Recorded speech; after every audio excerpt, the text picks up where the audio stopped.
മക്കളെ, ചാന്ദ്രദിന ക്യൂസിന് വേണ്ടിയിട്ട് നിങ്ങൾക്ക് കുറച്ച് ചോദ്യങ്ങൾ ടീച്ചർ പറഞ്ഞുതരാവേ.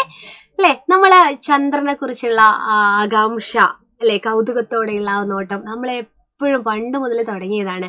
അമ്പിളി അമ്മാവാത്ത മരക്കുമ്പിളിൽ എന്തുണ്ട്, ഈ അമ്പിളി മാമനിൽ എന്താണുള്ളത് എന്ന് അറിയാനുള്ള ആകാംക്ഷയുടെ ഭാഗമായിട്ട് നമ്മൾ കുറെ പേരെ ചന്ദ്രനിലേക്ക് അയക്കാനുള്ള ശ്രമമൊക്കെ നടത്തിയിട്ടുണ്ട് അല്ലെ. ഇന്ത്യയിൽ നിന്നല്ലെങ്കിലും ചന്ദ്രനിൽ ഇറങ്ങിയ മനുഷ്യരുണ്ട്. അതൊക്കെ എല്ലാം നമുക്കൊന്ന് അറിഞ്ഞാലോ. ചന്ദ്രന്റെ പര്യായ പദങ്ങൾ നിങ്ങൾക്കറിയാം. അമ്പിളി, ഇന്ദു, തിങ്കൾ, സോമൻ, ശശി, ശശാങ്കൻ, ഇതൊക്കെ ചന്ദ്രന്റെ പര്യായ പദങ്ങളാണ്. പിന്നെ ഇനി ചാന്ദ്രദിനം എന്നാണ്? ജൂലൈ 11 ചാന്ദ്രദിനം. ആദ്യമായി ചന്ദ്രനിൽ കാലുകുത്തിയ ഒരാളുണ്ട് കേട്ടോ. നമ്മൾ ഇന്ത്യക്കാരല്ല, അമേരിക്കയാണ് അവരെ അങ്ങോട്ട് പറഞ്ഞു വിട്ടത്. നീൽ ആംസ്ട്രോങ് ആണ്. അപ്പൊ നിങ്ങൾ വിചാരിക്കും നീൽ ആംസ്ട്രോങ് മാത്രമാണോ എന്ന്? അല്ല, വേറെയും പേരുണ്ട്.